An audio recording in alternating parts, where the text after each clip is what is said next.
Барлықтарыңызға сәлем. Бүгінгі сабақты мәтінді талдаумен бастаймыз.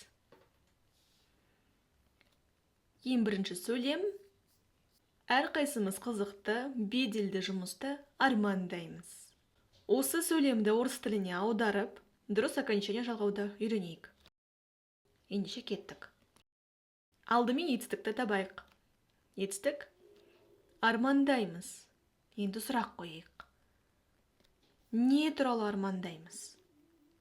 Қызықты, беделді жұмысты армандаймыз. Ал орыс тілінде о чем деген сұраққа жауап береді. О ком, о чем деген сұрақ бұл предложно падежный сұрағы болып табылады. Демек, қызықты, беделді жұмысты дегенді предложно падежге қоюымыз керек. Бұл жерде қызықты сын есім, беделді сын есім, жұмысты зат есім. Қай родқа қоямыз? Қызықты, беделді сын есімдері зат есімге байланысты болады. Демек, жұмыс деген сөзге байланысты. Жұмыс орыс тілінде работа женский родқа жатады, себебі аға аяқталып тұр. Яғни, қызықты, беделді жұмысты дегенді предложный падежге және женский родқа қоюымыз керек. Ал енді өзгертейік. Жұмыс орыс тілінде работа, женский родта работа болып қалады, ал предложный падежде о чем, о работе болады, яғни а еге ауысады.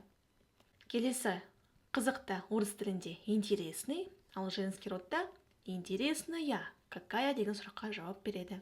Ал предложный падежде интересной болады. Келесі, беделді орыс тілінде престижный, ал женский родта какая престижная. Ал предложный падежде престижной, какой деген сұраққа жауап береді. Сонымен, предложный падежде интересный, престижный работе болады. Енді қай предлогты қоямыз? О, об, оба. Осы предлог туралы мені YouTube каналымда көрсем болады. Предлогтан кейінгі сөз дауысты дыбысқа басталып тұр. Демек, об деген предлогты таңдаймыз. Каждый из нас мечтает об интересной и престижной работе. Дұрыс жауабы, әрқайсымыз қызықты, беделді жұмысты армандаймыз деген орыс тілінде каждый из нас мечтает об интересной, престижной работе болады. Келесі сөйлем. Арман кеше әйеліне сыйлық алып келді. Осыны орыс тіліне аударып, және окончание жалғауды үйренейік. Етістікті табайық. Етістік алып келді. Сұрақ қойайық. Не алып келді? Сыйлық. Ал орыс тілінде бұл подарок. Енді тағы бір сұрақ қойайық. Кімге алып келді осы сыйлықты? Әйеліне. Ал орыс тілінде кому деген сұраққа жауап береді. Бұл дательный падеждің сұрағы. Демек, әйеліне дегенді дательный падежге өзгертуіміз керек.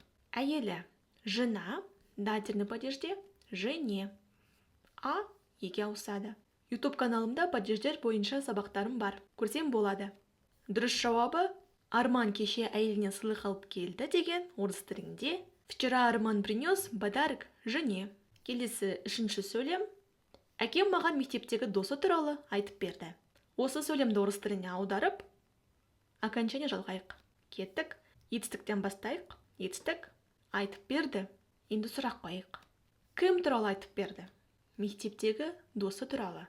Ал орыс тілінде о ком деген сұрақ. Бұл о ком, о чем предложный падеждің сұрағы болып табылады. Демек, мектептегі досы туралы дегенді предложный падежге қоюымыз керек. Бұл жерде мектептегі сын есім, досы туралы зат есім.